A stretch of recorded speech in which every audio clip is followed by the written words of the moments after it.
Welcome everyone to the Elephants on Business podcast, improving your small business journey one episode at a time. Today we're going to talk about the 6 tips to retain quality employees. If you're kind of anywhere in the world right now, employee retention is really difficult with the jobless rate so low. So retaining good employees can really help small business maximize profits and maximize their staff happiness. So welcome, Oz. Yeah, it's great to be back. So, one of the things I think small business does really well is hiring good staff. And we had a couple of episodes before this one about how to hire staff correctly.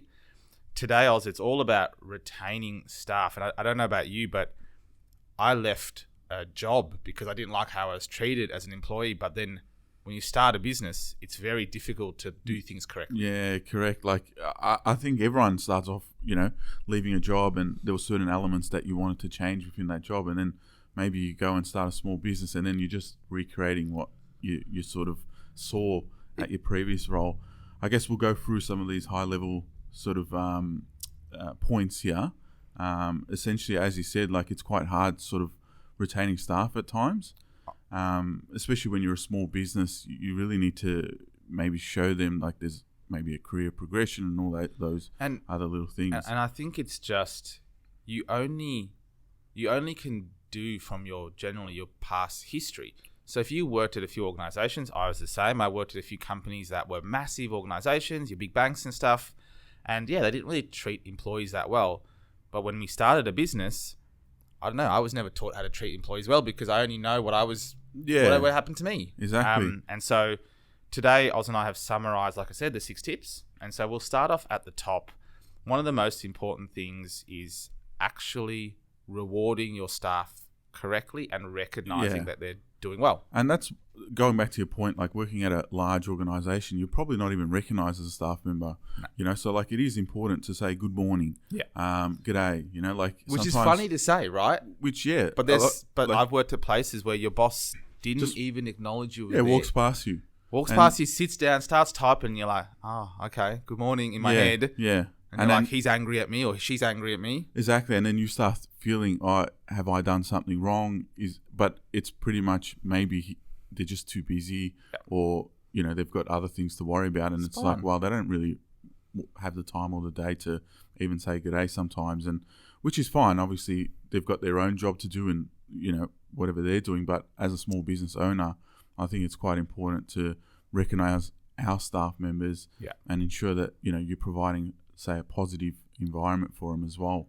And I think it comes simply down to when you're in a big company, if, like I said, if your boss doesn't say hi to you, it's okay. There's like 20 other people on the floor. There's 100 people to talk to. So you it's go still to the coffee. fine. If you're a small business and you're the first employee or the third employee, if one person is a bit grumpy or one person's not recognized in the morning or one person's not talked to properly, everyone feels it. Yeah, everyone can see that negative tension or energy in the air. So, these are quite simple tips. So like the reward path is, just even saying thank you for completing the job or, providing them with, some sort of positive feedback saying like, great work, like things like that. Something so small can go a long way for, especially like a junior staff. For example, the ones that we were talking about in the previous episodes where we are doing the first hire or the second hire.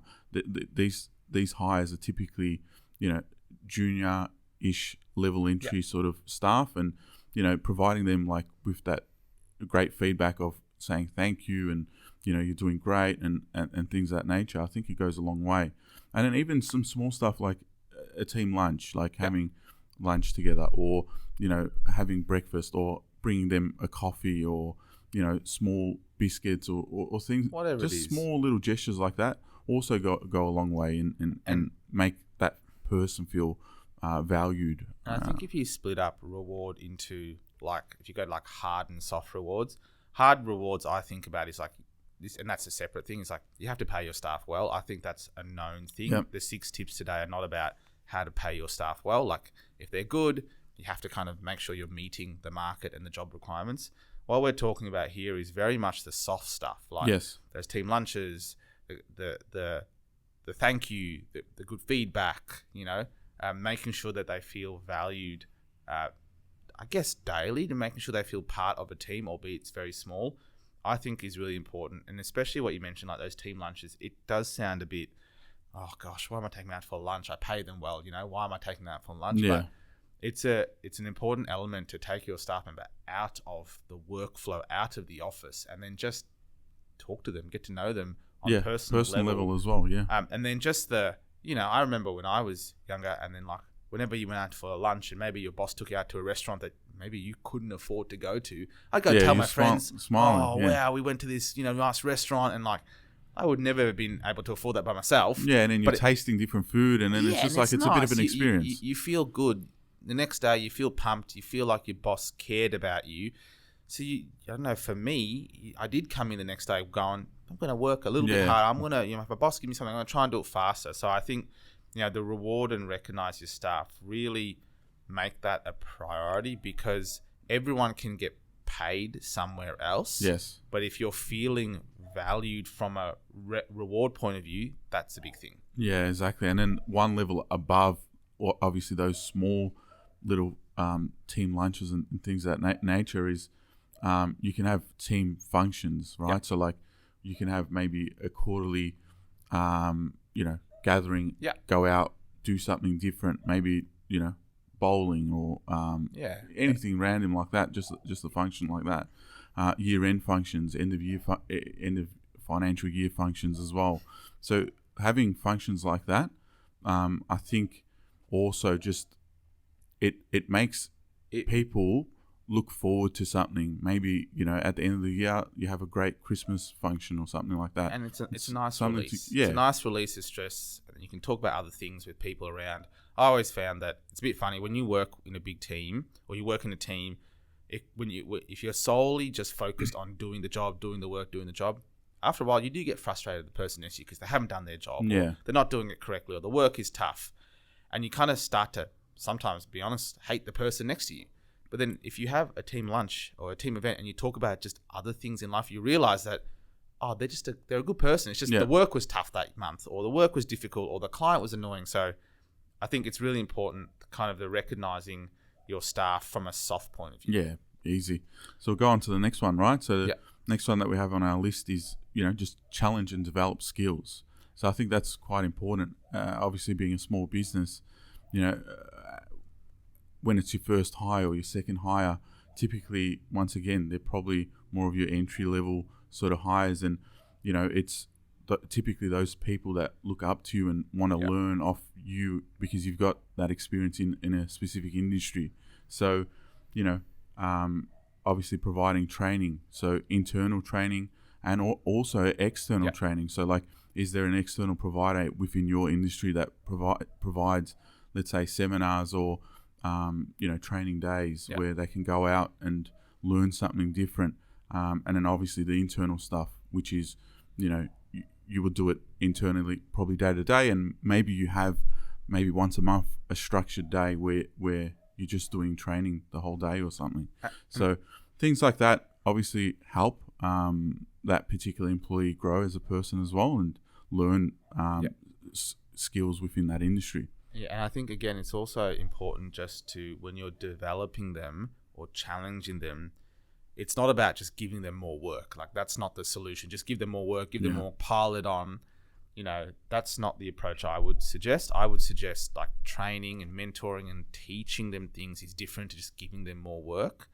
And it's very important to challenge them in different skills. So, things that aren't part of maybe their job, like leading a project. Yes. Managing a team, maybe managing a whole client by themselves and just helping them do that, taking the charge. They're kind of those soft skills that help people grow over time and make people feel valued when they're not just given a harder task, they're given a new skill set to take on. Yeah, so like pretty much what everyone says, like throw them a little bit into the deep end and see if they can obviously swim, run the task from A to Z, all the way through. But obviously when you do that to a particular employee, it's important to be there to support them through that journey as well, because sometimes they might feel overwhelmed at, am I running it from A to Z, or I'm dealing with this client, I feel a little bit overwhelmed, I haven't done it in the past. It's important to just be the guiding voice there and support that particular member along the way, and as you say, they'll grow and flourish from it. Absolutely. Number three, the next one that yeah. we're going to work on and talk about is, it's a new one, right? It's this whole concept of flexible working. Yeah, Like, I remember when I started business in my old jobs, there was no such thing as flexible working. I turned up at 8, I left at 5:30, or I turned up at 9 and left at 6, or whatever it was. I had not much control of my day. I went somewhere and I got work done. But with COVID and obviously the changing nature of people working from home, you have to be very flexible, I think, to retain good staff. Yeah, so provide that benefit. Like if your workplace allows for that, so obviously if you're a tradie or something like that, it's obviously not possible. But if your industry industry allows for working from home, I think after COVID, it has accelerated this particular benefit. So essentially, if you do provide that to employees, they do feel valued rewarded and valued, right? And they feel that you trust them. Exactly, that's a big thing. Yeah, it goes a long way, and even allowing the employee to pick the day that they would like to work from home, or it doesn't have to be structured in every Wednesday you're working from home. It might be they can just let you know, today I'm working from home, and you just value that, and they value that they have that flexibility as well to be able to just work from home as well. And it comes back, we're at the third point. It comes back, a lot of this comes back to just giving them a bit more trust. Trusting them to take a new challenge on, saying thanks, trusting them to do the good job, trusting them to work from home to get the job done, or trusting them to maybe one week they say, I can't work from home because I'm so busy, I'm going to come in. And one week they might work from home because it's 2 days because I've got to do some stuff. To retain good quality staff, I think you just have to appreciate that as their life progresses, if they have kids or they move house further away or whatever it is, to retain them, you kind of have to be flexible for their life journey as well. Yeah. You can't just say, they're going to live near office and they're going to come at 8 o'clock every day forever. I think that has changed. And I think good quality people are actually seeking flexible work arrangement because they feel it helps them perform optimally. Yeah, exactly. And when I work from home, typically, because you do have the trust, you typically want to show that you're doing a lot of work. So then, get it done. You're not losing that, I guess, that flexible work arrangement. So, you're quite productive at times at home as well. So as long as they're capable of doing, the work from home, and obviously they have the skills to just be quite productive the whole day, and they don't really need to ask you questions, I think it's a great sort of benefit for them, to just save on travel costs or travel time and be able to just do a lot of work. And I found it as well in business, when you hire new staff, sometimes there is a lot on your plate. You've got your business to run, you've got new staff.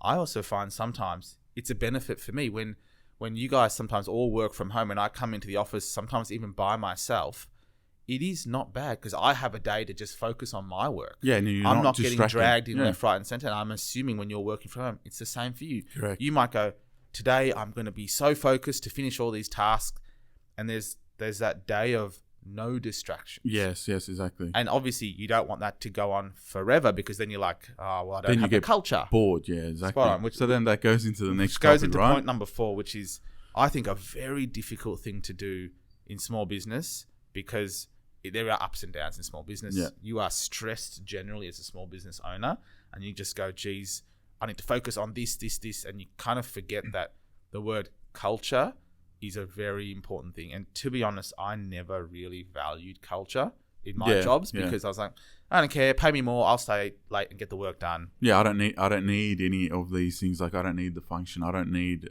any of this stuff. You pay me, I'll get it done. I don't care about the people around me. I will win the race.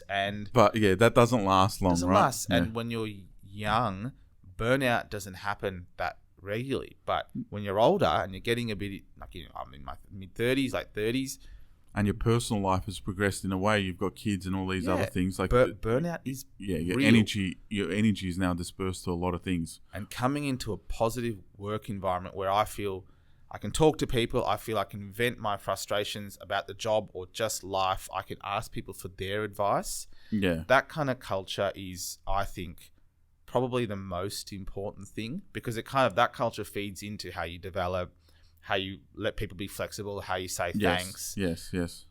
It's a very hard thing, and I don't think we've perfected it in this office. But there are times where we're not like 100% of the time positive. You know, Not at all. we're just going through tax season now, July, August. Yeah, the I'm a little accounting bit team, stressed out, yeah. and there's meetings upon meetings, and sometimes you are going from one meeting to another, and you don't have time to talk. Talk to other members. But sometimes, obviously, if other members are positive, hopefully that positive energy just goes around to other members, and then you can be positive.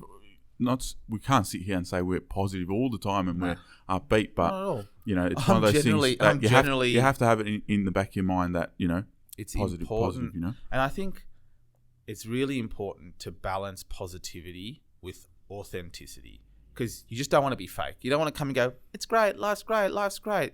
It's actually okay to say, it's tax season, I'm a bit stressed, so you can come and talk to me anytime, but I'll communicate that I'm really busy today. So if you need something, I will be available, but maybe it's tomorrow we can have a chat or check in, or make sure you're communicating where you are. I think authenticity is a really important thing to make sure when you're being positive, it's not fake. People can tell when you're fake. People can tell when you work in a big company and you're just saying, the big brand of happiness, we're happy. And you're like, you're not happy. I can see on your face you're not happy. It's okay to say, yep, it's been a tough season, or this quarter is going to be a bit tough, or rates are rising, so we're going to have to do X, Y, Z, or exactly. we lost a big customer, so we're going to work hard here.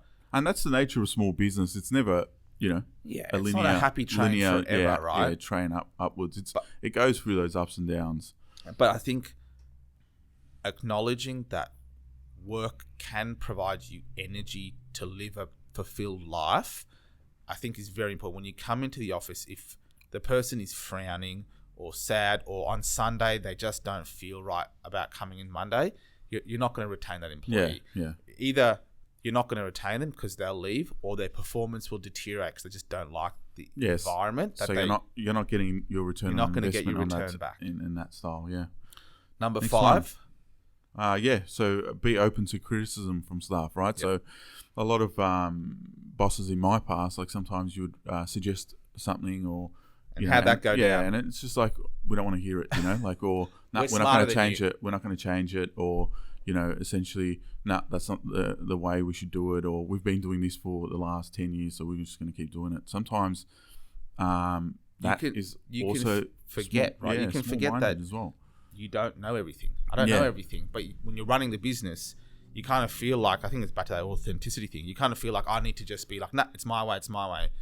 I think it's important to acknowledge that, you're probably going to set most of the agenda, but feedback comes in multiple forms. It can come in how I set the agenda, or how hard the task is, or how the staff member wants to do more. So that feedback loop and accepting criticism and then working on it instead of dismissing it is important. Yeah, it goes both ways. I think we mentioned it in the previous episode. Like, obviously you're going to provide feedback to your staff member, but essentially, they should provide feedback back to you, and you should take that feedback on board. So, like, have you, communicated the task properly to your employee? Have you, given them enough support and guidance? Sometimes, when you do, like, let's say a 6-month review, if your staff member says, well, you're not here to support me well enough, then you have to take that on board and change maybe your process, or how you, you deliver the work, or, assign work to particular staff members. My dad said it to me a long time ago when he worked. He said that you can learn a lot from anyone, from the person at the top to the person at the bottom. You can learn a lot from them, but it's very hard to hear criticism because it hurts your ego. You feel upset. Sometimes you might feel like a failure. But if you just set the agenda that, like, feedback is important to our organization because it helps us grow. I think that mindset is better than tell me what's wrong and making someone feel like, oh, should I? Or I don't feel like I can. Or, they don't have that medium to open. That aggressive, oh, what's your feedback? I don't think that's the right tone. I think it should just be feedback's important, and it's an open policy to get feedback. But then sometimes you can come back and say, thanks for your feedback. We're not going to act on it because of these things, but just letting them talk we acknowledge. We acknowledge it. It's not the right time to do things, or maybe we can't do that because of these reasons. But that's just open communication, which is just, I think, the best. Yeah, exactly. And sometimes as an employee, maybe they didn't think about all the reasons why that can't happen. And as you said, if you just communicate and say, well, we can't do it because of X, Y, Z, then maybe then the employee feels, okay, is at least acknowledged my question and answered the issue, and you just move on.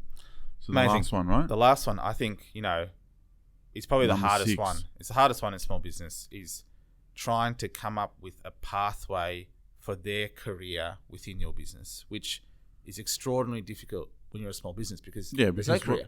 There's your job, and I don't know what's next because I don't know where we're going to go.